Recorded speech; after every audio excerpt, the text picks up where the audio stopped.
атачай. Кел кызым. Окууларың кандай кызым? Баары болуп жатабы? Ооба, бардыгы жакшы. Апа мен черектеримдин бардыгы 5 чыкты. Эжеке мен эң жакшы окуучусуң деди. Азаматсың кызым, өзүмдүн кызым да. Эжекелериң баары сени макташат, баары сен жөнүндө жакшы сөздөрдү айтышат. Ушундай темпте уланта бер окууңду. Ата, жаз чыгып калды го. Ботинка алып бериңиздерчи. Акча жок. Кандайча акча жок?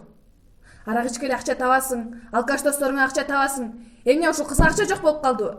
Өзүң кызым өзүң акча тап.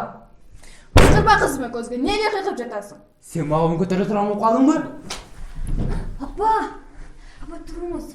Сиз апама көзгө кыйкырбаң. Тойдуңбу кызым?